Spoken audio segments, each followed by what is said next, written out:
Почитувани граѓани, почитувани медиуми. Социјалдемократскиот сојуз и картелот на власт собираат се што можат. Не дозволуваат евро да прелета покрај нив, а да не го стават во сопствениот джеб.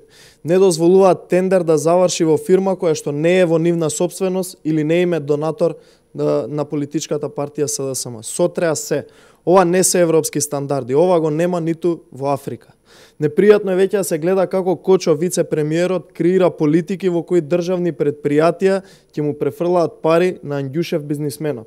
Залудно Зоран Заев го продава името. Залудно Заев подпишува капитулантски договори и прифаќа комисии за менување на историјата. Во Европа со арамилак и корупција не се влегува.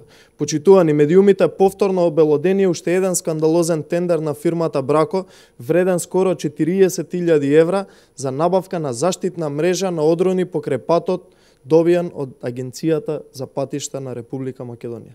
Замислете, малку беа тендерите во Елем за струја, законите за литиумски батерии како што му одговараат грантовите за неговите фирми од Фондот за иновации, сега му дојде до тендер вреден близу 40.000 евра, како да нема друга фирма што изработува мрежа освен неговата на Кочо Анѓушев. Очигледно Анѓушев нема намера да престане со тендерите и земање пари на граѓаните, па макар тоа биле и 40.000 евра, а човекот тежи 25 милиони евра богатство.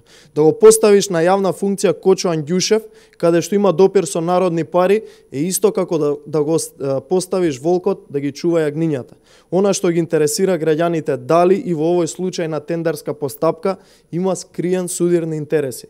Дали Кочо Анѓушев, кога стапуваше на функцијата, знаеше дека треба да заборави на тендерите и дека неговата работа мора да биде во интерес на граѓаните, а не во интерес на неговите фирми.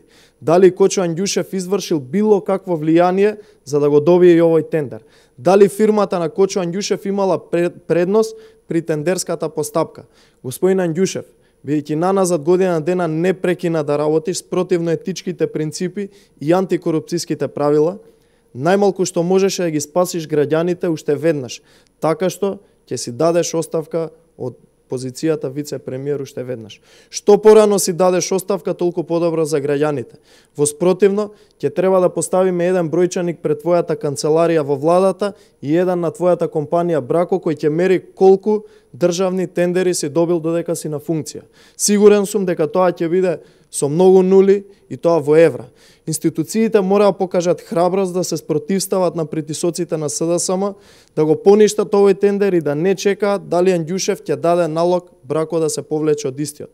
Кога ќе се врати правната држава, кога нема да може СДСМ да има влијание во судството, за сите овие случаи ќе се отвори постапка да се провери колку недоследности има и најважно, ќе се одговара за сето ова. Сега е јасно дека може да се чувствувате моќни бидејќи Зоран Заев наместо да ве разреши, застана во ваша одбрана. Тешко беше да се очекува осуда од човек кој бара 1 евро за вицето, ги ангажира камионите на сопствениот брат во РЕК, доделува концесии за марихуана на својот брат или му дава дозволи за градење. На крајот правдата ќе стигне, а Македонија и граѓаните ќе победат. Благодарам.